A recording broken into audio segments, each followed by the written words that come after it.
Nossa jornada pelo livro O Peregrino, nós já caminhamos. Cristão sente-se atribulado, capítulo 1, e aqui eu estou acompanhando o livro da editora Fiel. Nós passamos pelo capítulo 2, Cristão e seus vizinhos, não é? Nós vimos que ele encontra evangelista, depois obstinado e o vacilante, e até que ele cai no pântano do desânimo, capítulo 3. Veja que no caso de John Bunyan, contando essa história, ele está contando a história da conversão dele. Nem todos passam pelo que ele passou. É comum passar pelo que ele passou quem geralmente nasce em lar cristão, nasce em igreja, porque tem contato desde sempre com a fé, com as coisas da igreja, mas não tem um encontro verdadeiro com Cristo, muito cedo, geralmente. E aí, mais velho na vida, começa a ler a Bíblia, que é o livro que o peregrino lia, e a Bíblia começa a apontar os erros, os pecados, e é quando vem o fardo sobre ele. Na tentativa de seguir fazendo a vontade de Deus, do jeito dele, caminhando, tentando encontrar a porta estreita, o peregrino caiu no pântano do desânimo. E lá ele foi confrontado pelo obstinado, pelo vacilante, etc., até que ele encontra o caminho de volta, quando alguém aparece e prega para ele. O capítulo 4 é interessante, porque fugindo do pântano do desânimo, cristão que ainda não encontrou verdadeiramente a Cristo, ele tenta um caminho que geralmente, vocês vão perceber, é o caminho que as pessoas, quando estão tentando andar com Deus, buscam caminhar e elas então sentem o peso maior ainda sobre as costas delas. Muita gente vive assim na igreja, a gente vai ver isso. Tentando agradar a Deus, seguem por um caminho equivocado, e é isso que a gente está vendo. Veja que ele sai do pântano do desânimo para trilhar esse caminho equivocado. Não é à toa que John Bunyan coloca nessa sequência. As armadilhas do caminho, e aqui eu leio no livro da Mundo Cristão. Enquanto o cristão caminhava solitário, divisou alguém que vinha cruzando o campo em sua direção. E calhou de se encontrarem bem quando cruzavam o caminho um do outro. O nome do cavalheiro era Sábio Segundo Mundo. Morava na cidade da diplomacia profana. A outra versão, como chama a cidade? Prudência carnal. A prudência carnal, a diplomacia profana. O sábio segundo o mundo vem de lá. Você vai descobrir que isso aqui é a nossa realidade, de pessoas que se dizem religiosas. O homem já sabia algo sobre cristão, pois sua partida da cidade da destruição fora muito alardeada, não só na cidade onde ele morava, mas também no exterior, virando mexerico entre vários lugares.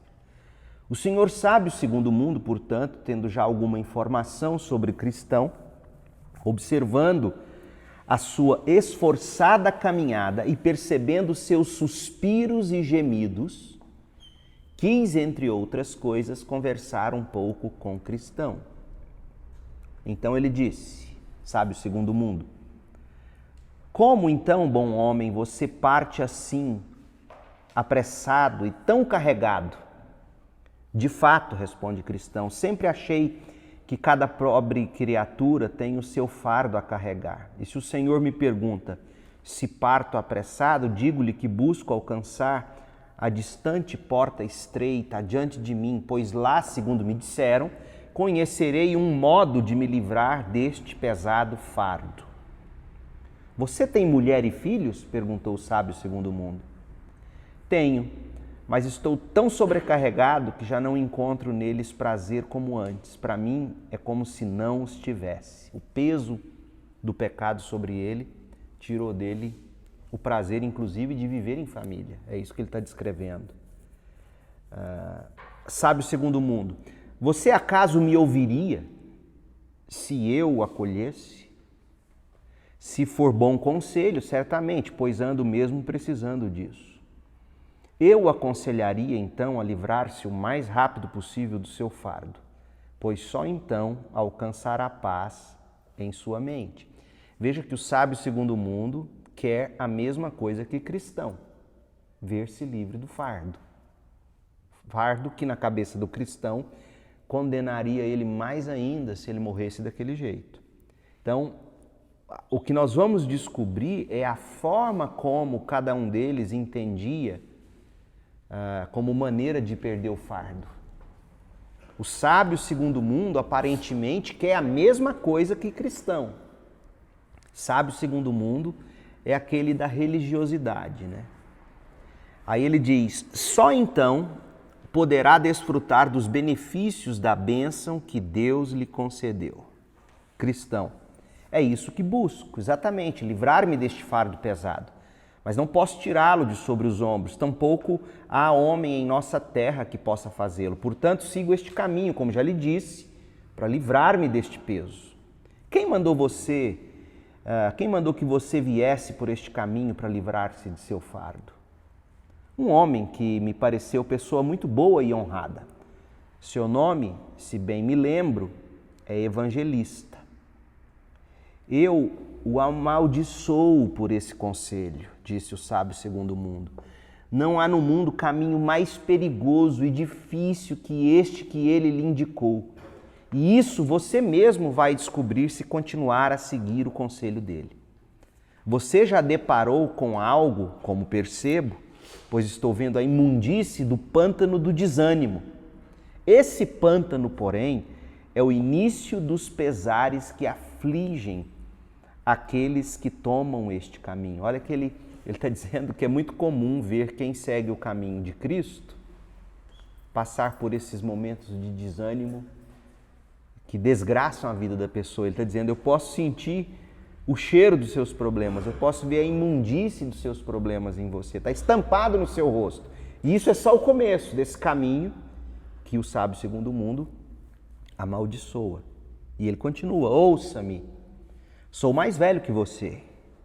É provável que no caminho você encontre exaustão, dor, fome, perigos, nudez, espada, leões, dragões, trevas, em suma, a morte, entre outras coisas. Todas elas são seguramente verdadeiras, já tendo sido confirmadas por muitas testemunhas. E por que deveria um homem condenar-se tão gratuitamente, dando ouvidos a um estranho? Ele está dizendo. Agora, observe o seguinte, qual é a fonte de autoridade que o sábio segundo o mundo se utiliza para dissuadir cristão do caminho? A experiência vivida. Por quê? Porque ele é mais velho. Escuta, você tem que me escutar. Isso é coisa de gente jovem querer esse caminho. E a outra fonte de autoridade, também baseada na experiência, é o seguinte, você não percebe que é um caminho dificílimo? Então ele tenta dissuadir, mostrando, olha, ouça a voz da experiência e tome cuidado, porque esse caminho é perigoso. Cristão, este fardo às minhas costas é mais terrível para mim do que todas essas coisas que o Senhor mencionou. Olha a convicção dele.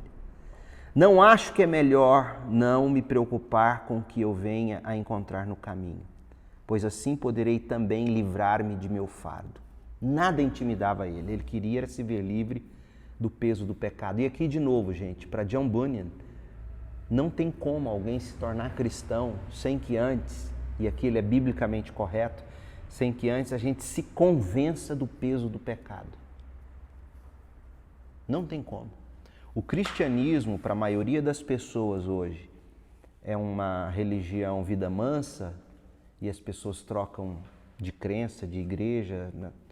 Porque no fundo, a maioria das pessoas que disseram ter tido uma experiência com Cristo não passou pela primeira das experiências necessárias, que é convencer-nos do pecado, da justiça e do juízo. O peregrino está convicto de que nada é mais problemático do que esse peso do pecado sobre ele. E esse peso do pecado, ele veio à tona a partir do momento que ele foi exposto ao livro, à Bíblia. Não é? O sábio segundo mundo continua. Mas como afinal veio-lhe este fardo, lendo este livro que tenho nas mãos? Eu já imaginava, disse ele. O mesmo ocorreu a outros fracos. Olha como se vê o crente, um ser humano fraco. Aliás, gente, era isso que eu dizia para a Cristiane, porque ela se converteu antes de mim. 1 ano antes, aproximadamente. E eu sempre fui farrista, festeiro, e ela quietinha. Então a gente namorou bruto durante 8 anos. Líquido, termina e volta. E uma das coisas é que eu não gostava, eu queria ir para as baladas, eu queria dançar, eu era campeão de lambada e ela não sabia nem o que era isso. E aí eu terminei com ela numa dessas idas e vindas e nesse período ela encontra-se com Cristo. Cristo salva a Cristiane. E quando eu tive um confronto com ela sobre isso, porque ela tentou pregar para mim, uma das coisas que eu disse para ela foi: isso é para gente fraca como você. O mundo nos encara dessa forma. E de fato, todos nós somos fracos mesmos. Paulo diz que quando sou fraco é que eu sou forte, mas é porque o mundo não valoriza uma das virtudes principais para Deus, que é fraqueza. Fraqueza não pode ser visto como um demérito na vida da gente.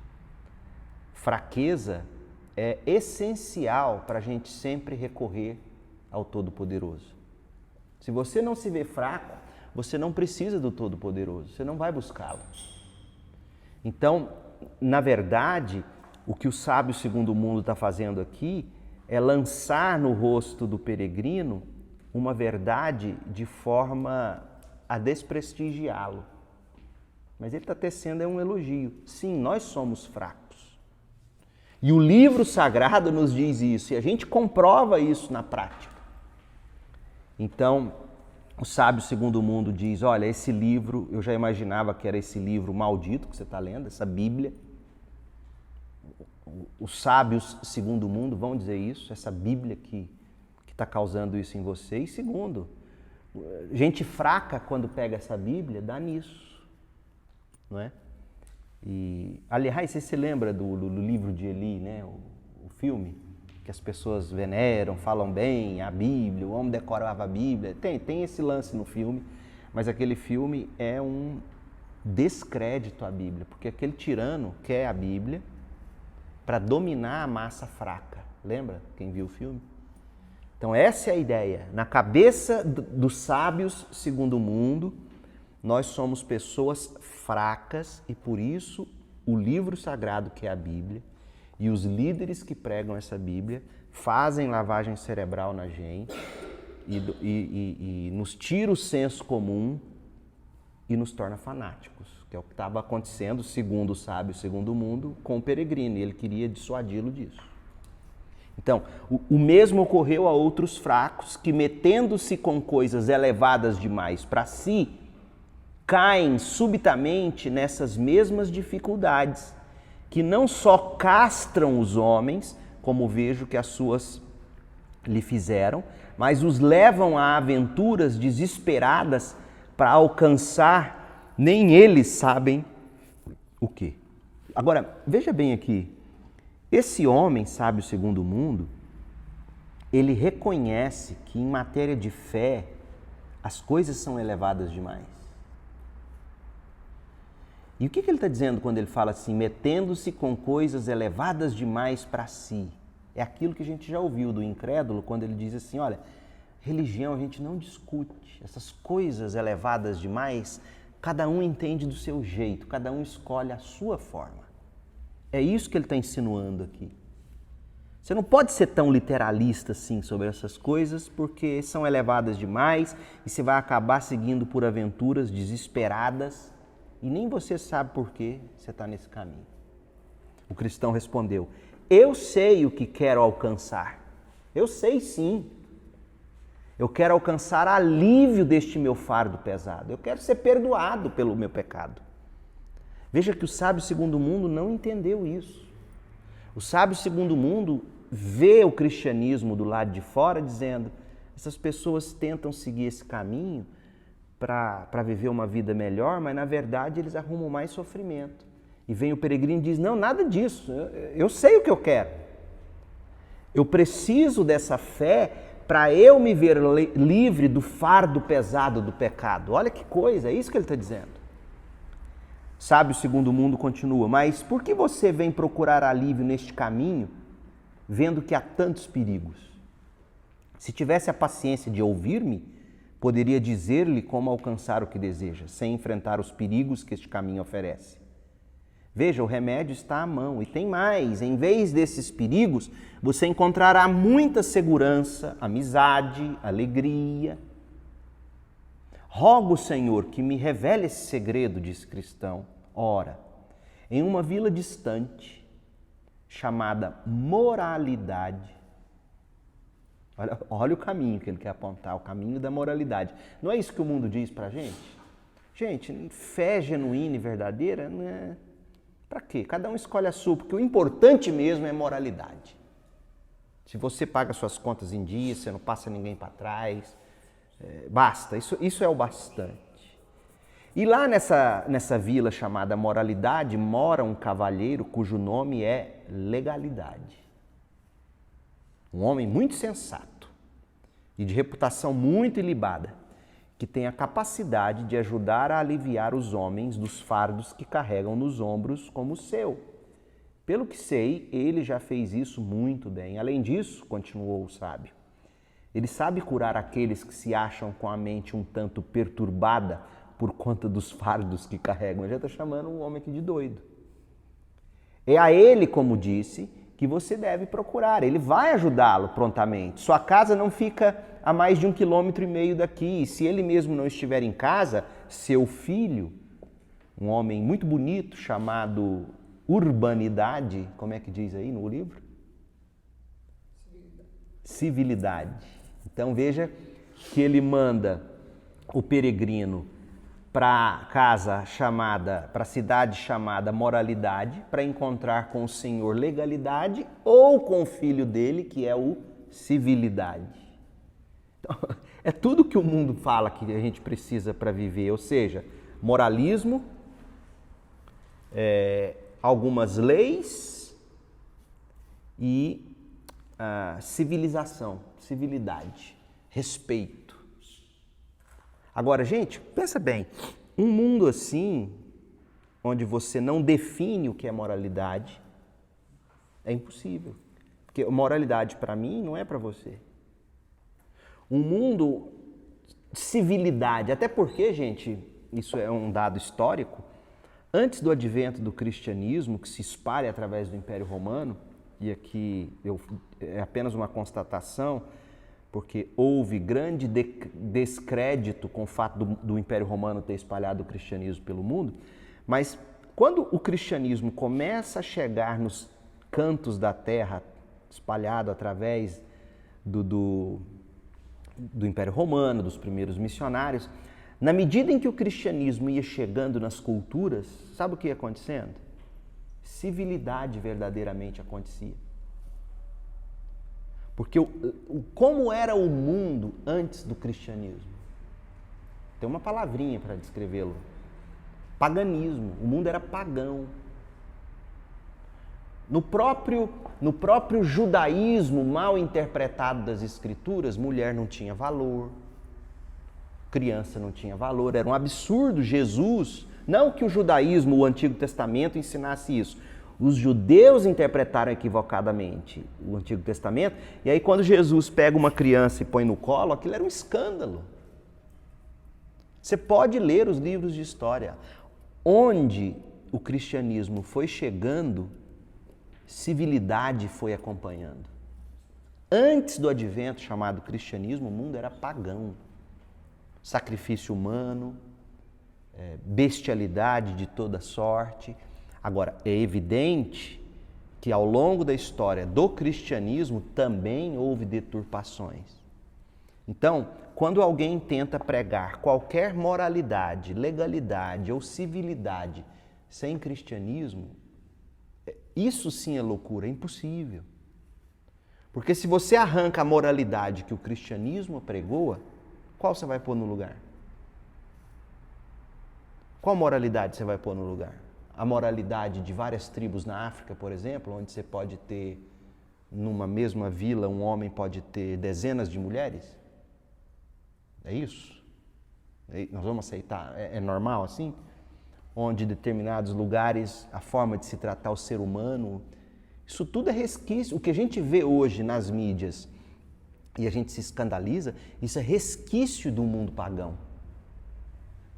Então, o que esse sábio segundo o mundo quer fazer é o seguinte, é o que C.S. Lewis chama de, quando você tenta deturpar o cristianismo, arrancar o cristianismo e construir uma sociedade moralmente tranquila, civilizada, cheia de leis razoáveis, ele está dizendo o seguinte, é como você pegar uma pessoa, um ser humano, arrancar o coração dele com a mão e dizer assim, continue pulsando sangue, continue vivendo. É impossível. Quando você arranca o cristianismo, as escrituras, que moralidade vai sobrar? Que civilidade vai sobrar?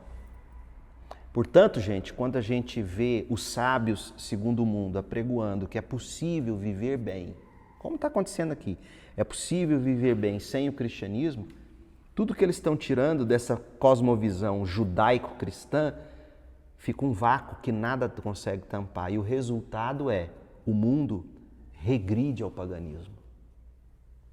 O mundo regride ao paganismo. Pode observar isso.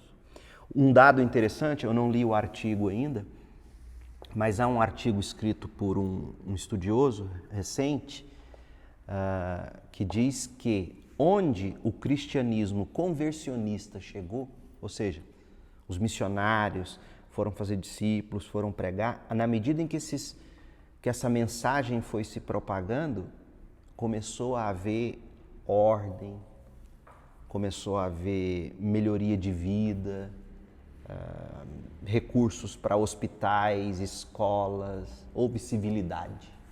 Isso é comprovado. Pena que as pessoas não querem enxergar isso, né? Aliás, hospitais, de onde vem a ideia de hospital?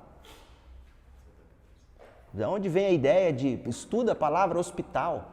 De onde vem digamos, a etimologia da palavra? Por que hospital tem nome de santo, geralmente? Já parou para pensar? Isso surgiu na cultura cristã. Era um lugar onde você acolhia pessoas enfermas, na sua casa primeiro, ou num lugar que você preparava para receber mais de um. Daí vem os hospitais. Dessa ideia de eu ter que prestar socorro ao outro, parábola do bom samaritano, por exemplo. Então, tudo que o sábio segundo o mundo está propondo a fazer é loucura, não funciona na prática. E aí ele continua. E digo mais, acrescentou, se você não estiver disposto a voltar para a sua antiga casa, como de fato eu não desejaria que você fizesse, poderá mandar buscar sua esposa e seus filhos e instalar-se nessa vila. Vai lá, traz eles, você não precisa se separar deles. Nela há hoje casas vazias e você pode conseguir uma delas por preço razoável. Ali você também encontrará mantimentos bons e baratos. Mas o que tornará sua vida mais feliz é que, com certeza, encontrará vizinhos sinceros, confiáveis e educados. Olha como é que ele está descrevendo o crente. O contrário disso. O crente é fingido, não é confiável e é mal educado. É assim que o sábio segundo o mundo vê a igreja. E há razão aqui, né? Existem uns assim, não tem? Uns que são fingidos, não são confiáveis, insinceros, mal educados. Tem ou não tem? Eu me lembro aqui, eu era seminarista aqui, era membro dessa igreja anos atrás. E eu sempre quis deixar barba. E eu não, minha barba, meu rosto era pelado, igual o bumbum de nenê. E aí eu comecei, não, mas o seu é bonitinho.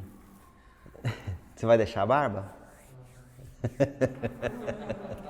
Minoxidil, usa. Aí eu comecei a deixar cavanhaque. Um irmão da igreja aqui, está aqui até hoje. Ele me pegou assim pelo queixo, ó, puxou assim, você está parecendo um bode. Isso é educação, Pedro? Então, assim, o sábio segundo o mundo tem um pouco de razão quando ele diz que na igreja existem pessoas que não são sinceras, que não são confiáveis, que não são educadas. Mas vamos ser francos, não são todas elas, né? Ora, cristão se viu um tanto indeciso diante de tudo que foi exposto, mas logo concluiu que se era verdade o que lhe dissera o cavalheiro, a melhor atitude a tomar seria aceitar o seu conselho. Então respondeu: Senhor, que caminho devo tomar até a casa desse homem honesto? O sábio segundo o mundo respondeu: você está vendo ao longe aquela alta colina? E essa alta colina aqui é uma alusão ao Monte Sinai. O sábio segundo o mundo está apontando o cristão para a lei. Cristão, estou vendo sim. É para lá que você deve ir. A casa dele é a primeira que você vai avistar. Assim, cristão desviou-se de seu caminho para ir até a casa do Senhor Legalidade em busca de ajuda. Mas eis que quando já se aproximava da colina, então lhe pareceu tão alta e, além disso, a encosta mais próxima do caminho pendia a tal altura que cristão teve medo de se aventurar mais, temendo que a colina lhe caísse sobre a cabeça. Portanto, ali ficou imóvel, sem saber o que fazer. O fardo agora que lhe parecia mais pesado do que quando ele seguia seu caminho. Porque a lei faz isso. A lei, por que é a lei, gente, de Deus? Por que a lei de Deus é pesada? E por que o Novo Testamento fala que a gente não vive mais na lei, mas na graça? Não é que no Antigo Testamento não tinha graça. Tinha graça no Antigo Testamento. É que com o advento de Cristo e do Espírito Santo, não veio só lei, veio também ajuda. Porque o que a lei faz? A lei diz isso pode, isso não pode, isso não pode. E pronto. Aí eu te pergunto, quando alguém diz a você isso, você não pode fazer, quantas vezes a gente não deu conta de não fazer? A gente foi e fez. A lei diz assim, não cruze o sinal vermelho. Quantas vezes a gente cruza o sinal vermelho? Por isso que o hino que a gente canta do Martim Lutero, Castelo Forte, fala a espada da lei. Por que ele chama a lei de espada? Porque a lei mata. Por que a lei mata? Porque a lei simplesmente diz, não faça, Mateus, e deixa Mateus escolher.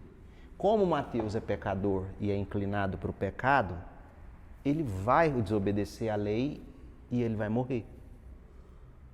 Por isso que a gente canta a espada da lei. Você nunca entendeu? É isso. E o que é a graça? A graça, ela faz o seguinte, é o que o Paulo vai dizer no Novo Testamento. Deus, ele grava a lei de Deus no nosso coração pelo Espírito, e aí a lei não só nos diz não pode, a lei agora começa a nos inclinar a querer fazer o que a lei fala. Então a lei não mais apenas diz não pode, tem o Espírito de Deus que me capacita não só a fazer, mas a querer fazer. Porque uma coisa também é seu pai te dar uma ordem, decretar uma lei e você obedecer contrariado. Não é verdade? Você obedeceu, mas obedeceu contrariado, o que acontece? Você desonrou seu pai e sua mãe.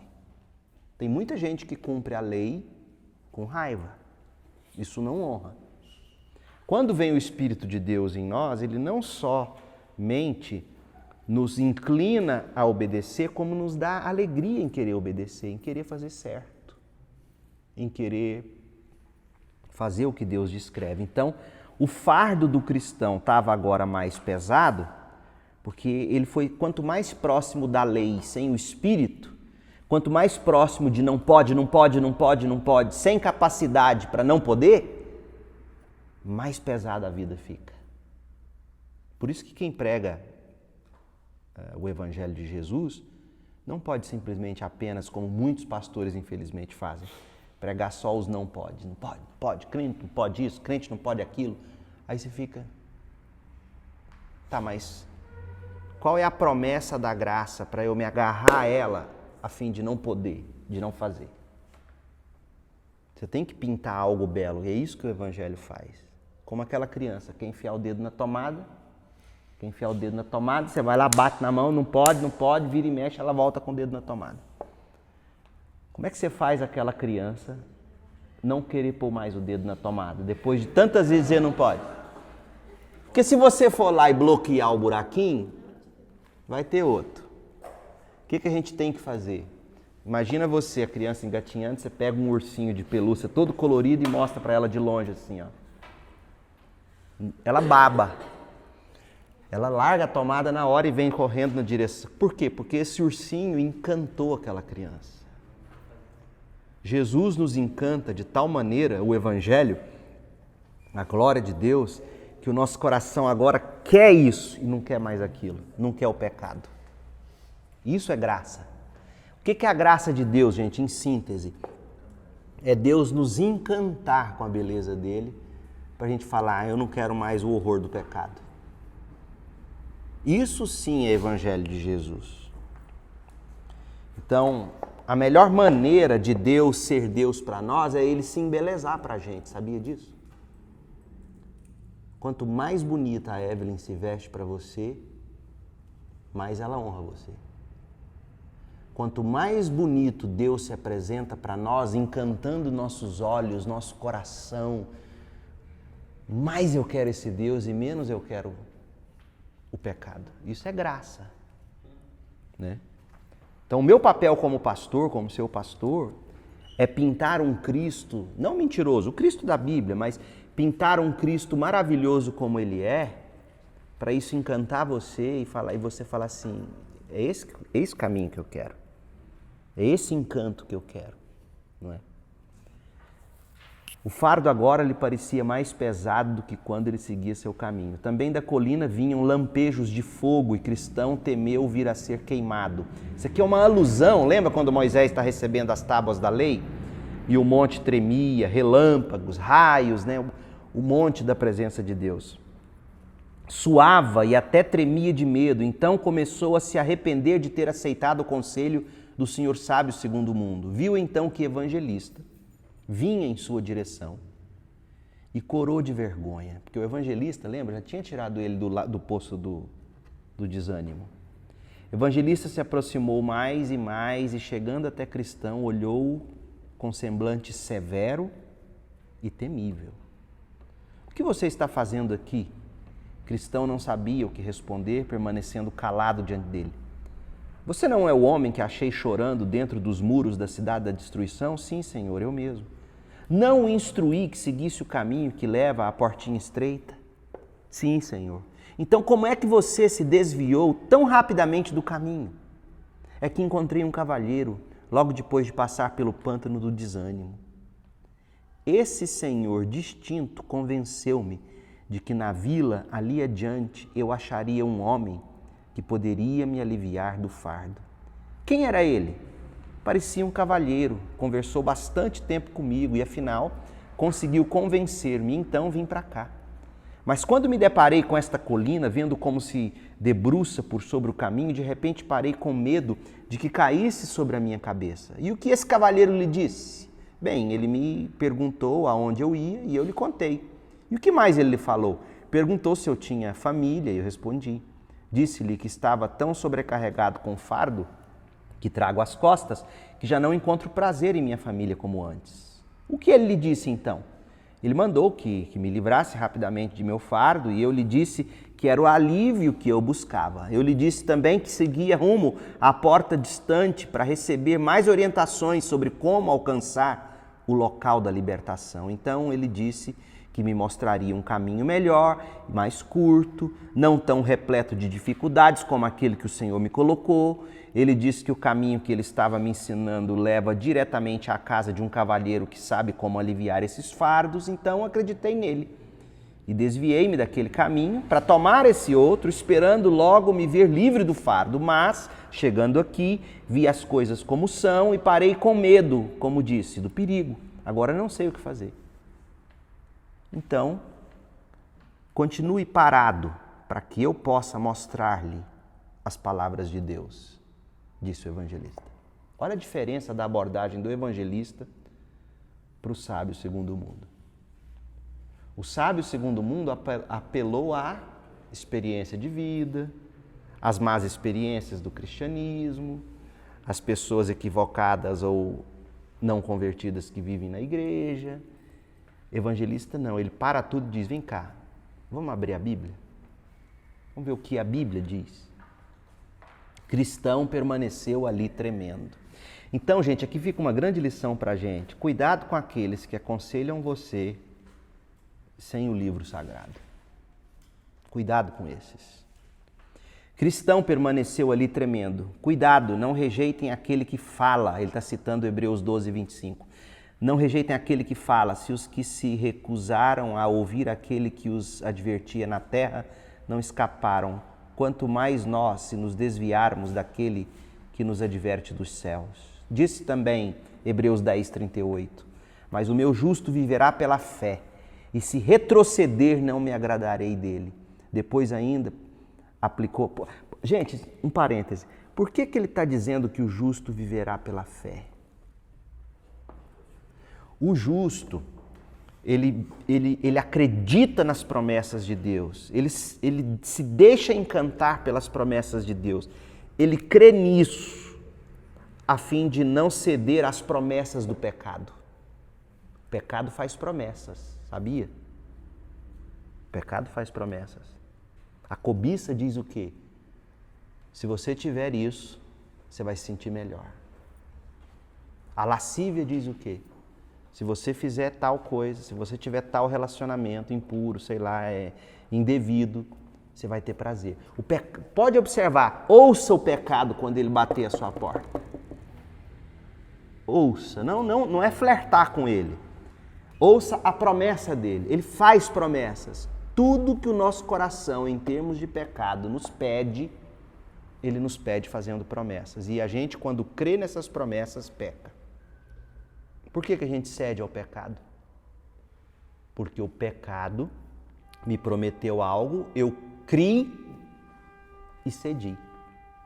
Agora, se eu ouço as promessas de Deus e se eu creio nelas, veja que eu tenho que ter fé para pecar.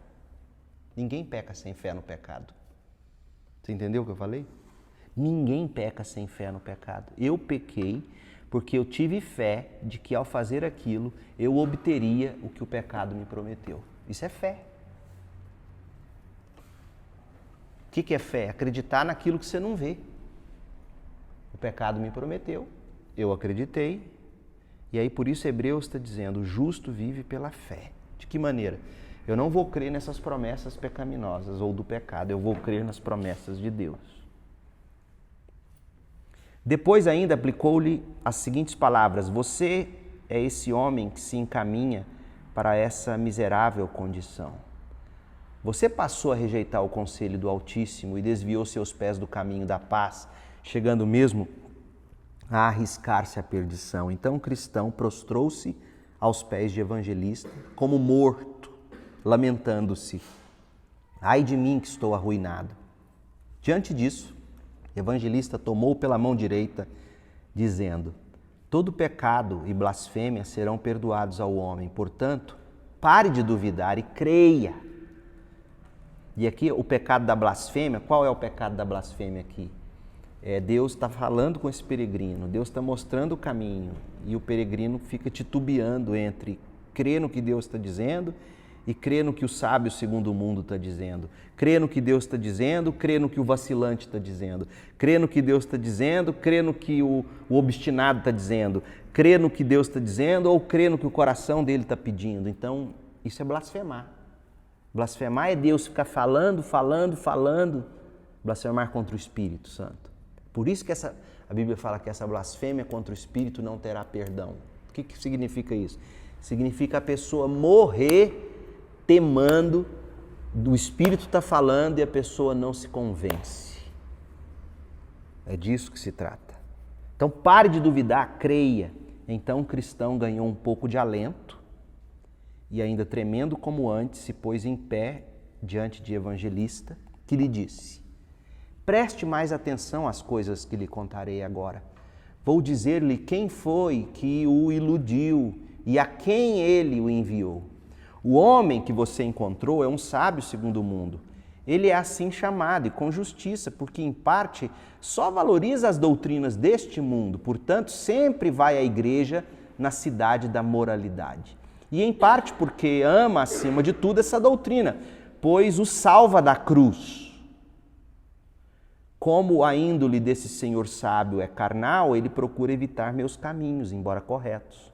Ora, continuou o evangelista, há 3 coisas no conselho desse homem que você deve abominar completamente. Primeiro, o fato de ele ter desviado você do caminho. Segundo, o fato de ele ter se esforçado por tornar a cruz odiosa para você. E, finalmente, o fato de ele ter mandado você trilhar o caminho que conduz à morte. 3 coisas.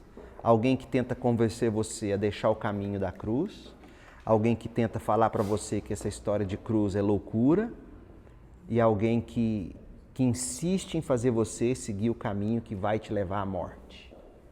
Portanto, disse ainda o evangelista, você precisa em primeiro lugar abominar a tentativa que ele fez de desviá-la do caminho, assim como seu próprio consentimento, pois isso equivale a rejeitar o conselho de Deus em favor do conselho de um sábio segundo o mundo. Diz assim o Senhor, esforcem-se para entrar pela porta estreita. Lucas 13, 24. A porta para a qual o enviei, pois é estreita a porta que leva à vida. São poucos os que a encontram. Mateus 7, 13 e 14. Dessa porta, ou dessa portinha estreita e desse caminho que ela conduz, é que esse homem ímpio desviou você para levar quase à destruição. Odeie, portanto, essa tentativa de desviá-lo do caminho e abomine a você mesmo por ter dado ouvido a ele. Em segundo lugar, continuou, você precisa execrar o esforço desse senhor sábio no sentido de fazê-lo odiar a cruz, pois você deve preferir a cruz aos tesouros do Egito. Além disso, o Rei da Glória já lhe disse que quem quiser salvar a sua vida deverá perdê-la.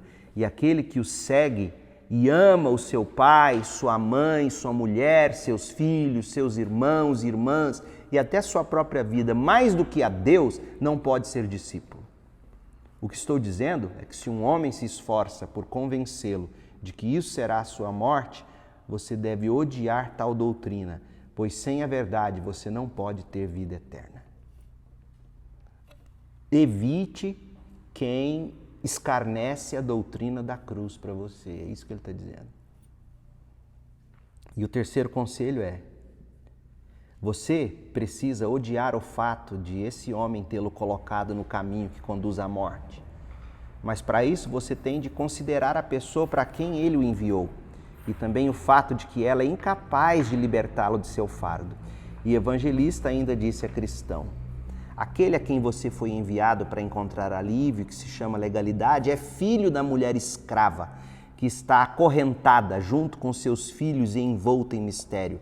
Ela é hoje este monte Sinai que você temeu que caísse sobre a sua cabeça. Ora, se ela e seu filho estão acorrentados, como você pode esperar deles a libertação?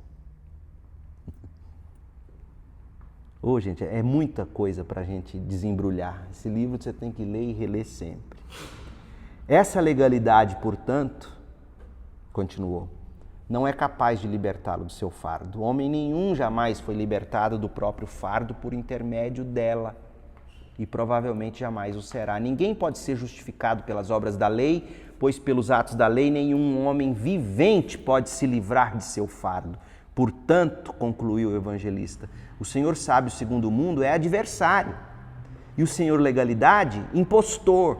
E quanto ao seu filho urbanidade ou civilidade, não obstante a sua falsa aparência sorridente, não passa de um hipócrita que não pode ajudá-lo. Creia-me, nada há em todas essas bobagens que você ouviu desse estúpido, a não ser o intento de afastá-lo de sua salvação, desviando-o do caminho no qual coloquei você. Depois disso, o evangelista invocou do céu, em voz alta, a confirmação daquilo que dissera, e então saíram palavras e fogo da montanha sobre a qual se achava o pobre cristão, que ficou de cabelos arrepiados diante do espetáculo. As palavras foram estas, Gálatas 3:10. Já os que se apoiam na prática da lei estão debaixo da maldição, pois está escrito, maldito todo aquele que que não persiste em praticar todas as coisas escritas no livro da lei. Está vendo ele explicando por que a lei mata? Ela diz não, não, não, mas ninguém consegue não fazer. Assim, cristão nada mais esperava a não ser a morte e lamentava-se deploravelmente, amaldiçoando até o momento em que encontrou o Senhor sábio segundo o mundo e ainda chamando-se 1000 vezes obtuso por ter dado ouvidos ao seu conselho. Sentia-se também muito envergonhado, ponderando como os argumentos desse distinto Senhor, oriundos que eram somente da carne, puderam prevalecer nele e levá-lo a abandonar o caminho reto. Isso feito, dirigiu-se novamente a evangelista dizendo: o que o Senhor acha? Ainda há esperança? Será que posso voltar e seguir até a porta estreita? Não serei abandonado por isso? Ou enviado de volta, coberto de humilhação? Lamento muito ter dado ouvidos ao conselho desse homem, mas que meu pecado me seja perdoado. O evangelista respondeu: o seu pecado é muito sério, pois você praticou 2 males. Abandonou o bom caminho e trilhou caminhos proibidos. Veja que o pecado sempre faz isso.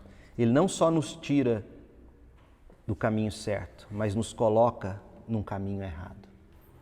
Contudo, o homem que está à porta vai recebê-lo, pois demonstra boa vontade para com os homens, mas cuidado para não se desviar novamente, para não perecer pelo caminho quando em breve a sua ira estiver acesa. Então o cristão disse que voltaria, e o evangelista, depois de beijá-lo, sorriu-lhe, desejando-lhe sucesso. Cristão partiu apressado, não falou com homem algum pelo caminho. E se alguém o interpelava, tampouco lhe dava resposta. Seguia como alguém que trilhasse sempre solo proibido e não se julgou seguro enquanto não retomou o caminho que deixara para seguir o conselho do sábio segundo o mundo. E aí, no próximo capítulo, o cristão chega finalmente à porta estreita. O que eu concluo desse capítulo? A importância, gente, em primeiro lugar, quando a gente sai de algum momento de depressão espiritual, lembra que o cristão saiu do pântano do desânimo. Quando a gente sai de algum momento de letargia, quando a gente sai de algum momento de desvio, quando a gente sai de algum momento de depressão espiritual, a nossa tentação sempre vai ser querer ser legalista. Sempre. Pode observar. Outra coisa que eu aprendo nesse capítulo é eu tenho que tomar cuidado com quem eu ouço. Sábios, segundo o mundo, estão por aí afora, cheios de experiência, segundo eles, longe do Evangelho, pregando para nós uma moralidade, uma certa legalidade, uma civilidade que não tem no que se sustentar. Que moralidade é essa que eles pregam? Mas, em contrapartida, aqueles que são do Evangelho, eles abrem a Bíblia para nós e nos apresentam um fundamento sólido sobre o qual a gente pode construir uma moralidade, uma civilidade, uma legalidade. Esse caminho é libertador. Então fica isso. Cuidado com aqueles que tentam tirar você do seu caminho, escarnecendo para você da cruz, apontando você para um caminho que vai te levar para a morte. Foi isso que o evangelista advertiu o cristão. Vamos orar? Pai, muito obrigado, Senhor, por esta lição, por tantas verdades, verdades profundas. Dá-nos entendimento e graça para vivê-las. Em nome de Jesus, obrigado pelo que repartiremos agora no lanche, pelo carinho de quem preparou, está preparando, de quem trouxe os ingredientes. Muito obrigado, Senhor. Nós oramos agradecidos no nome de Jesus. Amém. Dúvida? Eu tenho. Diga. Qual que é o símbolo da mulher acorrentada, da mãe da É a Agar. Não, como é que chama? Mulher de Abraão. Hã? Quem é essa mulher acorrentada? Ele está falando daquela mulher, mãe de Ismael, é Agar. Isso. Ele está falando dela. Porque o filho da promessa é o que Deus daria a Abraão, mas ele escolheu ter um filho, já que Deus estava demorando, Será que na cabeça dele Deus não daria um filho se ele tivesse a empregada dele? Era comum na cultura, não na Bíblia. E aí ele tem Agar, nasce o menino, e o que aconteceu com ela? Ela se tornou mais escrava ainda de Sara, porque o que Sara fez com ela? Espantou ela de casa, mandou ela embora, ficou com ciúme. Então, na verdade, o que o evangelista estava dizendo era exatamente isso. Olha, presta atenção, porque a lei te escraviza, e quem te prega a lei está escravo. Como é que um escravo vai te dar liberdade? Você ia dizer, Vinícius? Certo? Então vamos lá. Deus abençoe, meu povo.